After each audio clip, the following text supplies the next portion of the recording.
वंचित बहुजन आघाडीच्या प्रचार रॅलीला उत्स्फूर्त प्रतिसाद मिळाला।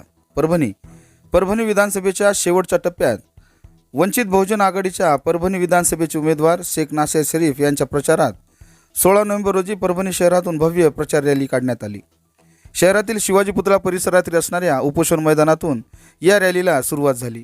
20वा कॉर्नर मार्गे मुख्य बाजारपेठेतून गांधी पार्क, शिवाजी चौक, जनता मार्केट या मार्गे अपना कॉर्नरपर्यंत ही रॅली संपन्न झाली। यानंतर अपना कॉर्नर या ठिकाणी जाहीर सभा घेण्यात आली। वंचित बहुजन आघाडीचे उमेदवार शेख नासेर हे रॅली दरम्यान बाजारपेठेतील नागरिकांना तसेच व्यापाऱ्यांना सुद्धा भेटीगाठी घेत त्यांना मतदान करण्याचे आवाहन करत होते। सदरी रॅलीमध्ये मोठ्या प्रमाणात महिलांची लक्षणीय उपस्थिती होती। त्यासोबतच वंचित बहुजन आघाडीचे सर्व पदाधिकारी कार्यकर्ते मोठ्या संख्येने सहभागी झाले होते। ही रॅली शिवाजी चौकमध्ये आली असता भव्य आतिषबाजी करत या रॅलीचे स्वागत कार्यकर्त्यांच्या वतीने करण्यात आले। अपना कॉर्नर येथे सभास्थळी सर्व पदाधिकाऱ्यांचे भाषणे झाली।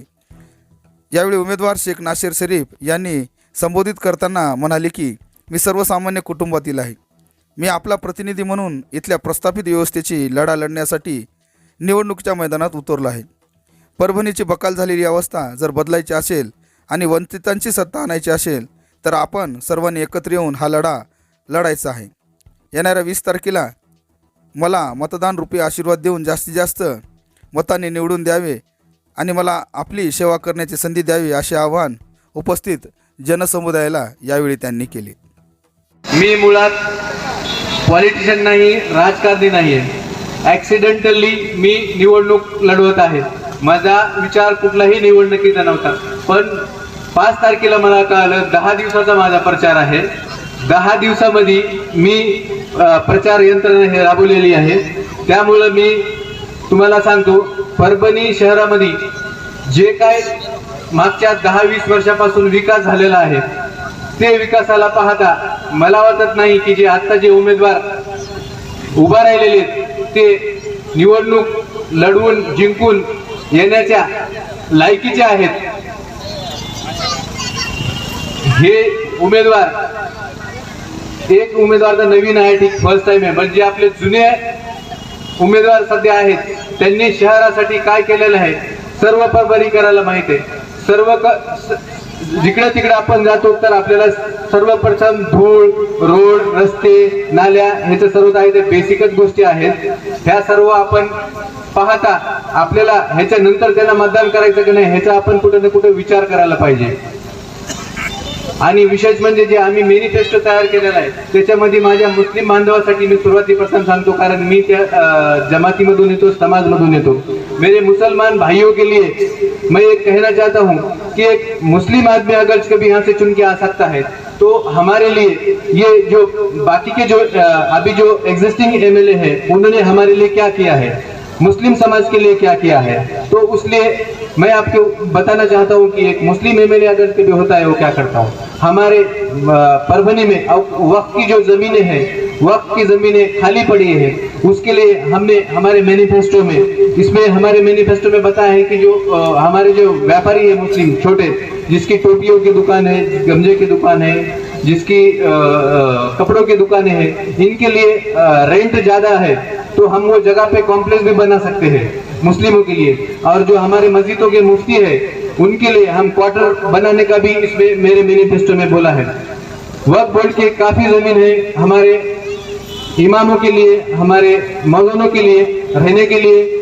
वक्फ के जगह पे हम माइनॉरिटी के फंड के अंदर फंड उपलब्ध करके मुस्लिम भाइयों के लिए हम क्वार्टर भी इसमें बना सकते, ऐसा प्रोविजन रहता। बट उसके लिए किसका दिल धड़केगा, मुस्लिम का ही। दूसरे एमएलए के लिए वो क्यों करेंगे, उनको क्या जरूरत पड़ी है। अब शादी खाने के लिए हम बोला जाए तो वो लोग क्यों करेंगे, वो लोग नहीं करेंगे ना, उनको क्या लेना देना। वो सिर्फ 20 तारीख तक आपके है, 20 तारीख के बाद आपके नहीं है। आज अगर के भी शहर में कुछ प्रॉब्लम होता है, जात की बात आई तो मुस्लिम के लिए खड़ेगा, दूसरे जात का नहीं खड़ेगा। ये मेरे भाइयों को समझना चाहिए। पिछले अपन 15-20 साल से जो देख रहे हैं, हम पूरे तहे दिल से लोकसभा में हमने हमारे खासदार को मतदान किया है। बट जब वक्फ बिल का विषय आया तो वहां से वो बिल को विरोध करने के अलावा उन्होंने वॉकआउट कर गए वहां से। मतलब उनको वो बिल से भी कोई लेना देना नहीं, हमारे वोट से है। तो हिस्ट्री देखा जाए परभनी का, तो मुझे नहीं लगता कि अब मैं तो पैसों के लिए यहाँ पर नहीं आया हूँ, मैं व्यापारी हूँ, मेरा सब कुछ ठीक ठाक है।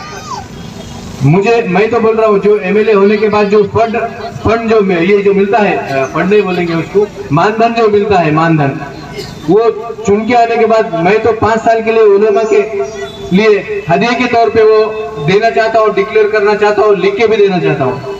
कोई ऐसा कर सकता है कि मैं पूछना चाहता हूँ अपने मुस्लिम भाई से कि जो वो एमएलए को वोट करना चाह रहे हैं, जो कुछ जन लोगों के लिए वो वोट करना चाह रहे हैं उस एमएलए के लिए, वो अगर के भी लिख के देता है क्या कि उसका 5 साल का जो मानधन है वो मुस्लिम समाज के लिए लगाएगा, या फिर वो मस्जिद के इमामों के लिए, जिस विचारों के लिए मस्जिद इमामों के लिए। अब मस्जिदों का जो विषय है, हमारे यहाँ पर 300 साढ़े 300 मस्जिद है, और रजिस्टर मस्जिद से सिर्फ यहाँ पर कितने रजिस्टर मस्जिद है, यहाँ पर सिर्फ रजिस्टर 3 से 4 मस्जिदें हैं।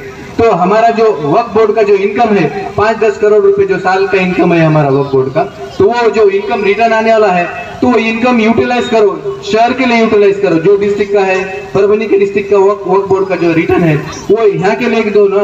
अब जो मौलाना के लिए जो है, इमाम के लिए 5,000 रुपए महीना, बाकी वो कहाँ से घर चलेंगे, वो बच्चे वगैरह पढ़ा के उनको वहां से इनकम चालू होता है, उनकी इमामत चलती। तो वक्फ बोर्ड का जो निधि है, वो वक्फ बोर्ड का जो निधि है उसमें से हम 5-5 हजार रुपए महीने ABCD वर्गीकरण करके, जो बड़े मस्जिदें हैं A क्लास के, उनको तो ऑलरेडी 4 मस्जिदें हैं, उनको 15,000 रुपए मिलते हैं, बट B क्लास के मस्जिद है उनको 10,000 मिलना चाहिए, जो छोटे मस्जिद है उनको 5,000 मिलना चाहिए। तो ये मस्जिदों का जो विषय है, तो ये वर्गीकरण करने के बाद हमको दूसरे का नहीं है, वक्फ का जो इनकम है, जो 700 साल जो यहाँ पर मुगल का राज्य रहा है, उन्होंने जो यहाँ पर जो बना के रखा है वक्फ का, जो संविधान में वक्फ की जो अलग ये बनाई लिए संगठन बनाना है, उसमें से जो इनकम हमारे समाज के ऊपर खर्च होना चाहिए। उसके लिए कौन आवाज उठाने वाला है? ये लोगों को कुछ भी नहीं पड़ी है। तो मुसलमानों से मेरा बोलना है, और मैं ये इलेक्शंस में आने की एक खास वजह है, जो यहाँ का जो वोट परसेंटेज है, सबसे लार्जेस्ट वोट परसेंटेज यहाँ पर मुस्लिम का है, 1,20,000 1,30,000। तो मेरे पास जो सेटअप है, ये जो बहने मेरे यहाँ पर बैठे वंचित बहुजन आघाड़ी के जो मेरे बहने हैं, और ये वंचित बहुजन आघाड़ी के जो एससी जो लोग हैं, उनका सेटअप मेरे पास ऑलरेडी है। 25 से 30 हजार रुपए, इनको 1 करोड़ भी कोई ला के दिया तो ये और गैस सिलेंडर को डालेंगे, बाबा साहेब को भी डालेंगे, बाबा साहेब को डालेंगे, अम्बेडकर को डालेंगे। मैं 5 दिन से इनके साथ घूम रहा हूँ, तो ये लोग कभी भी गद्दारी नहीं करने वाले, ये बाबा साहेब को, वंचित बहुजन को। तो मैं इस बुनियाद पे बोल रहा हूँ कि 30,000 वोटों का ये सेटअप मेरे पास है। मैं अपक्ष रहता तो यहाँ पर मेरा टाइम बर्बाद भी नहीं करता, और इतने लोग जमा भी नहीं करता, और इतने लोगों को जो महिला है उनको परेशान भी नहीं करता। बेचारे दोपहर से मेरे पीछे घूम रहे, उनको परेशान भी मैं नहीं कभी करता। 30,000 जो मतदान है वंचित बहुजन आघाड़ी का हक का मतदान है, उसको कोई भी आरएसएस के बाद कोई संगठन है तो ये वंचित बहुजन आघाड़ी है। ये किसी को धोखा नहीं देते, अपना काम बराबर करते। सबसे पीछे पैसे तो लेना चाहिए सबसे, यही सीजन है पैसे लेने का, मैं उसके विरोध में नहीं हूँ, बट किसके भी भयकाव में नहीं आते। वंचित बहुजन आघाड़ी का 30,000 मतदान है। और जो पिछले 14 महीने से जो हालात चल रही है मराठा और ओबीसी का जो है, तो उसमें से 14 महीने में ओबीसी लोगों का और मराठा का इतना प्रॉब्लम हुआ है। तो मैं जब जा रहा हूँ ओबीसी के पास, तो वो बोल रहे हैं हम कहीं भी करो, मराठा का मतदान करना नहीं। जो 50-100 जो लोग हैं, जो वो जाके कुछ मैनेज वगैरह होके जो पुडारी पना कर रहे हो जो लोग हैं, उनको अगर कभी छोड़े तो डायरेक्ट जो ओबीसी है वो डायरेक्ट मतदान वंचित बहुजन आघाड़ी को करने के लिए तैयार है। तो 5-25 हजार हो, 20-30 हजार हो, हर बार हमारा 20 साल का इतिहास देखे मुसलमानों का, हम तड़प रहे हैं कि मुस्लिम उम्मीदवार मुस्लिम कोई आदमी चुन के आना चाहिए। पिछले 20 सालों से हमारी परिस्थिति ऐसी नहीं थी, बट इस साल हमारी परिस्थिति, हमारी शुरुआत 40,000 से हो रही है। हम 0 से कर रहे थे, पहले लोगों ने भी मेहनत करे, बहुत अच्छी तरह से लोग एक हो गए मुस्लिम भाई। बट इस बार मेरी इसलिए तड़प है मेरी, सब लोगों से मैं मिल रहा हूँ, 400-500 मौलाना से मिला हूँ, मैं इमामों से मिला हूँ। मैं उनको वही बोल रहा हूँ कि आप जो शुरुआत हो रही तो 40,000 से शुरुआत हो रही, और उसमें आपने भाइयों का टेका अगर कभी मिला 5-25 हजार का, तो मैं बताता हूँ निश्चितपणे हमारा विजय होगा, इसमें से फतेह हमारी होगी। ये मेरे मुस्लिम भाइयों से मैं दिल तोड़ के बोल रहा हूँ, मैं कुछ पैसे कमाने को नहीं आया हूँ। मुझे लगता है कि आप उनको पूछो जिसको आप मतदान करना चाह रहे, तो उन्होंने कर रहे क्या? अरे भाई वो कहीं को मस्जिदों को डेवलप करेगा, कहीं को पगार देगा, कहीं को किसको उसको क्या पड़ी है? मैं मस्जिद में आके बैठ के बात कर रहा हूँ। वो कहीं को आएंगे, 20 तारीख तक वो उम्मीदवार है। मेरे मुसलमान भाइयों समझो, मेरी गुजारिश समझो, ये कोई किसका नहीं है। आज कुछ होता है तो भाई कौन, वो उसके जात से तरफ से भी खड़े होंगे ना उन्होंने। भाई मेरे समझ में नहीं आ रहा, डर के क्यों बैठ रहे। दूसरा, ये इसको मतदान करे तो बोले वो डिवाइडेशन है, वो चुन के आएंगे। अरे भाई क्या है, अपना राशन पानी है क्या? अरे मोदी चुन के आए तो उन्होंने क्या करे क्या? सब तो जब बराबर सिस्टम बराबर चलती, ऑफिसर लॉबी काम करती रहती है। ये सिर्फ डराने की बातें हैं, ऐसा कुछ भी नहीं होता। पानी में मुझे फेंके तो देखो, जिया तो जिया, नहीं तो मरा। पहले डर बता रहे। मेरी मीटिंग हो रही मौलाना से, कुछ 10-20 मौलाना है, वो बोल रहे अरे वोट डिवाइड होंगे, वोट डिवाइड होंगे। यार कहीं के वोट डिवाइड होंगे? तुम्हारे पास 1,20,000 का सेटअप है ना, दूसरे मतदान की जरूरत भी नहीं है। तुम ईमानदारी से कागज के बिठा दे तो मुस्लिम एमएलए आता। पर ये सब चीजें करने वाला कौन है? हिंदू एमएलए नहीं करेंगे। मैं जात की बात नहीं करता, सब लोग भी मुझे अब मेरे ऐसे पोस्ट करे वाले, सिंधी मारोड़ी कुमटी, बाकी के भी लोग, मैं व्यापारी हूँ, सब में रहता हूँ। अभी देखा जाए पिछले शहर में तो 18,500 झाड़ में लगा हूँ मेरे खुद के पैसे से।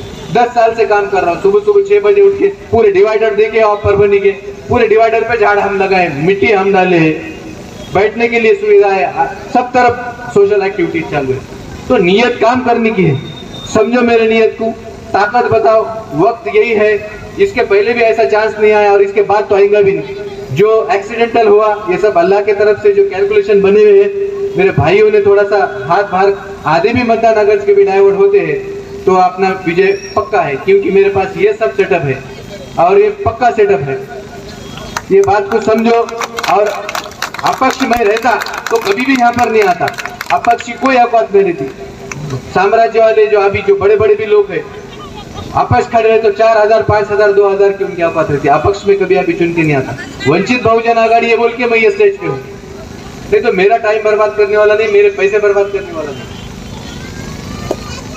कुछ तो भी विजन दिख रहा सामने, कैलकुलेशन बैठ रहे, खुदा की तरफ की बात है। शुरुआत 0 से होती थी, आप 40 से हो रही, ये समझो। और थोड़ा सा टेके की जरूरत है। फिर 23 तारीख के बाद आप देखना शहर का क्या है तो। और मेरे बारे में मालूमात लेके मतदान करो। मैं अभी तक किसी को गाली नहीं दिया, कोई मुझे नहीं दिया। मेरा सिंगल दुश्मन नहीं है मेरी जिंदगी में, ना मेरे ऊपर कोई क्रिमिनल केस या एनसीबी दाखिल है। जो भी बोलता हूँ वो करता हूँ। और 23 तारीख के बाद मैं मेरा नहीं रहूंगा, मैं समाज का रहूंगा। इतना ही बोलूंगा। समय कम है, मेरी बहनें बहुत देर से इंतजार कर रहे घर पे जाने का, खाना बनाने का टाइम हुआ। मेरे भाई भी है। मुफ्ती साहब आप थोड़ा सा हमको